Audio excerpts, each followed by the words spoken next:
Baik, Assalamualaikum warahmatullahi wabarakatuh. Halo teman-teman semua, perkenalkan nama saya Muhammad Rizky Saputra. Saya perwakilan dari kelompok 1 dan saya akan menjelaskan tentang Jam'ul Quran dan sejarahnya pada zaman Nabi Muhammad SAW. Baik, pertama-tama mari kita bahas secara terminologi. Jadi Jam'ul Quran itu terminologinya diambil dari kata-kata Jam'ul yang artinya pengumpulan. Menurut para ulama seperti Az-Zakarni mengemukakan pendapatnya mengenai Jam'ul Quran adalah proses di mana turunnya wahyu dari Allah lalu dikumpulkan di dalam hati lalu dituliskan di dalam sebuah bentuk catatan yang berisikan wahyu tersebut. Nah, teman-teman jadi bisa disimak. Jadi ini itu proses proses di mana turunnya wahyu menjadi sebuah mushaf yang kita bisa baca sampai sekarang. Nanti mushaf itu akan dijelaskan untuk materi yang akan disampaikan oleh teman saya selanjutnya. Baik, kita akan memasuki dalam sejarah. Sebelum itu, arti dari Jamul Quran itu dibagi dua. Pertama, Jamul Quran arti hifzuhu kitabuhu. Kedua adalah Jamul Quran mengenai turunnya wahyu. Jadi kalau yang kedua ini, dia itu adalah proses di mana turunnya wahyu secara real time kepada Nabi Muhammad SAW melalui malaikat Jibril. Nah, ini proses di mana turunnya wahyu. Sedangkan kalau yang kitabuhu menurut para ulama adalah proses di mana setelah turunnya wahyu lalu menjadi proses pembukuan seperti mushaf yang kita pegang sekarang. Dulu itu mereka tuh bukan mereka, maksud saya para sahabat mendengarkan dan menghafal lalu mereka mencatatnya. Itulah proses kitabuhu, pembukuan kitab itu. Baik. Kita masuk ke sejarah. Ada di suatu surah, yakni surah Al-Jumu'ah, yang berisikan tentang petunjuk kepada Nabi Muhammad SAW bahwasannya kita dianjurkan untuk membaca Al-Quran itu tidak tergesa-gesa. Kenapa? Pada saat itu Allah telah menjamin bahwa Al-Quran telah disampaikan di dalam hati Nabi Muhammad SAW atau tersimpan di dalam dadanya, dan itu sudah dijamin oleh Allah Subhanahu Wa Taala. Dan teman-teman, itu ada hikmahnya juga. Kenapa kita nggak perlu tergesa-gesa kalau membaca Al-Quran? Kita bisa mentadabbur, kita bisa menghayati apa makna yang disampaikan oleh Al-Quran, kita juga bisa mengimani, dan kita juga bisa mengimplementasikannya ke dalam kehidupan sehari-hari kita. Dan manfaatnya masih banyak yang lainnya. Itu teman-teman, jadi kita kalau bisa baca Al-Quran itu have fun, santai, dan kita bisa enjoy gitu. Jadi kayak nggak terpaksa, jadi kita tuh senang baca Al-Quran. Baik, kembali ke topik utama.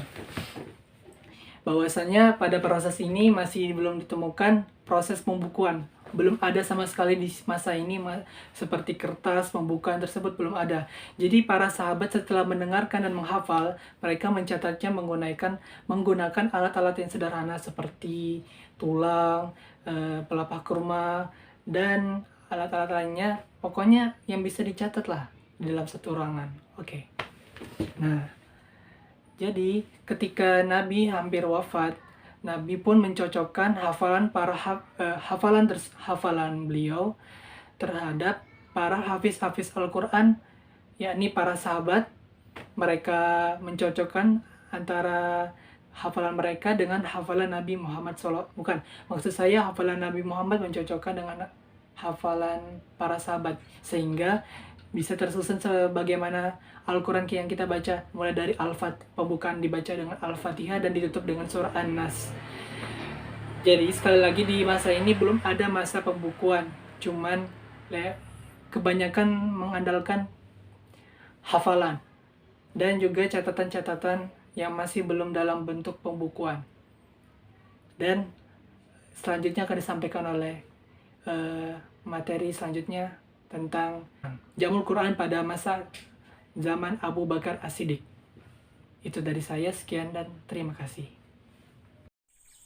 Sepeninggal Rasulullah Shallallahu Alaihi Wasallam, kaum muslimin melakukan konsensus untuk mengangkat Abu Bakar As-Siddiq sebagai khalifah menggantikan Nabi Muhammad Shallallahu Alaihi Wasallam. Pada awal masa pemerintahan Abu Bakar, terjadi kekacauan oleh Musailamah Al-Kadzab beserta pengikut-pengikutnya. Mereka menolak membayar zakat dan murtad dari Islam. Pasukan yang dipimpin Khalid bin Walid segera menumpas gerakan ini. Peristiwa tersebut terjadi di Yamamah tahun 12 Hijriah. Akibatnya, banyak sahabat yang gugur, termasuk 70 orang yang diyakini telah hafal Al-Quran. Peristiwa tersebut mengunggah hati Umar bin Khattab untuk meminta kepada Khalifah Abu Bakar As-Siddiq agar Al-Quran segera dikumpulkan dan ditulis dalam sebuah kitab yang nantinya dinamakan dengan Mushaf. Usulan itu disampaikan karena beliau merasa cemas dan khawatir bahwa Al-Quran sedikit demi sedikit akan musnah bila hanya mengandalkan hafalan. Apalagi para penghafal Al-Quran semakin berkurang dan banyaknya mereka yang gugur dalam medan perang. Maka dibentuklah sebuah tim yang dipimpin oleh Zaid bin Sabit dalam rangka merealisasikan mandat dan tugas suci tersebut. Melihat kedudukannya dalam masalah kiroat, hafalan, penulisan, pemahaman, dan kecerdasannya, serta kehadirannya pada pembacaan yang terakhir kali. Sebagaimana halnya dengan Abu Bakar dahulu, Zaid bin Sabit pada awalnya menolak perintah Abu Bakar radhiyallahu anhu tersebut. Kemudian timbullah diskusi panjang antara Abu Bakar dan Zaid bin Sabit hingga beliau menerima permintaan Abu Bakar As-Siddiq. Diskusi antara Zaid bin Sabit dan Abu Bakar As-Siddiq termaktub di dalam kitab Sahih Bukhari. Zaid bin Sabit berkata, Abu Bakar memanggilku untuk menyampaikan cerita mengenai korban perang Yamamah sebelum kematian 70 para penghafal Al-Quran. Ternyata Umar sudah ada di sana. Abu Bakar berkata, Umar telah datang kepadaku dan mengatakan bahwa perang di Yamamah menelan banyak korban dari kalangan penghafal Al-Quran. Dan ia khawatir kalau terbunuhnya para penghafal Al-Quran itu juga akan terjadi di tempat lainnya, sehingga banyak darinya akan hilang. Ia memerintahkan aku agar memerintahkan seseorang untuk mengumpulkan Al-Quran. Maka aku katakan kepada Umar, bagaimana mungkin kita melakukan sesuatu yang tidak pernah dilakukan oleh Rasulullah SAW.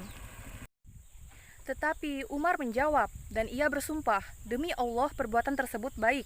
Ia terus-menerus mengatakan seperti itu sehingga Allah membukakan hatiku untuk menerima usulannya, dan akhirnya aku sependapat dengan Umar. Zaid berkata lagi, Abu Bakar berkata kepadaku, engkau seorang pemuda yang cerdas, dan kami tidak meragukan kemampuanmu. Engkau telah menuliskan wahyu untuk Rasulullah. Oleh karena itu, carilah Al-Quran dan kumpulkanlah. Kata Zaid lebih lanjut, demi Allah sekiranya mereka memintaku untuk memindahkan gunung, rasanya lebih ringan bagiku daripada memintaku untuk mengumpulkan Al-Quran. Karena itu Zaid menjawab, mengapa Anda berdua ingin melakukan sesuatu yang tidak pernah dilakukan oleh Rasulullah SAW? Abu Bakar menjawab, demi Allah itu baik. Abu Bakar terus-menerus menyemangati Zaid, sehingga Allah membukakan hati Zaid sebagaimana ia telah membukakan hati Abu Bakar dan Umar. Maka aku pun mulai mencari Al-Quran. Zaid bin Sabit mengumpulkan Al-Quran tersebut sesuai dengan peraturan dan undang-undang yang diletakkan oleh Abu Bakar dan Umar bin Khattab. Zaid bin Sabit tidak mencukupkan diri dengan hafalan di luar kepala, dengan apa yang ia tulis dan dengan apa yang ia dengar. Bahkan di dalam pengumpulan Al-Quran, ia berpegang kepada dua sumber, yaitu Al-Quran yang ditulis di hadapan Rasulullah dan hafalan para penghafal Al-Quran. Adapun karakteristik nulisan Al-Quran pada masa Abu Bakar ini adalah yang pertama, seluruh ayat Al-Quran dikumpulkan dan ditulis dalam satu mushaf berdasarkan penelitian yang cermat dan seksama. Yang kedua, meniadakan ayat-ayat yang telah mansukh. Yang ketiga, seluruh ayat yang ada telah diakui kemutawatirannya. Yang keempat, dialek Arab yang dipakai dalam pembukaan ini berjumlah 7 kiroat, sebagaimana yang dinukil berdasar riwayat yang benar-benar sahih. Masa pengumpulan Al-Quran ini terlihat sangat singkat.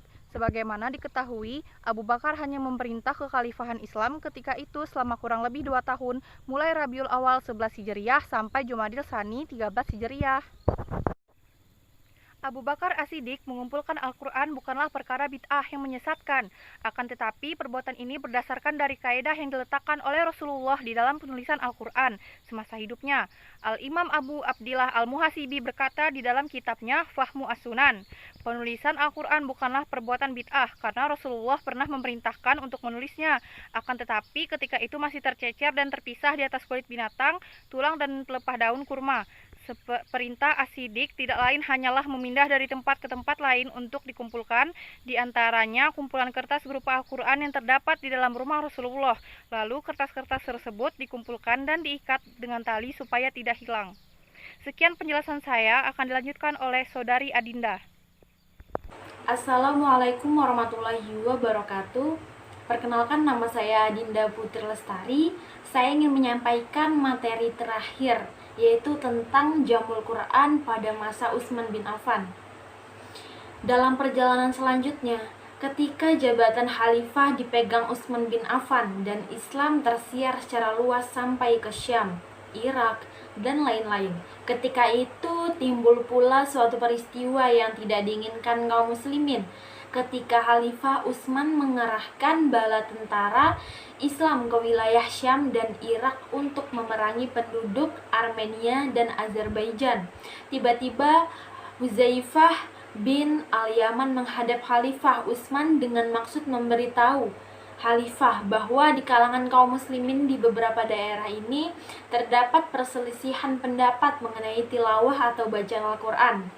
Dari itu, Hudzaifah mengusulkan kepada Utsman supaya perselisihan itu segera dipadamkan dengan cara menyalin dan memperbanyak Al-Quran yang telah dihimpun di masa Abu Bakar untuk kemudian dikirimkan ke beberapa daerah kekuasaan kaum muslimin.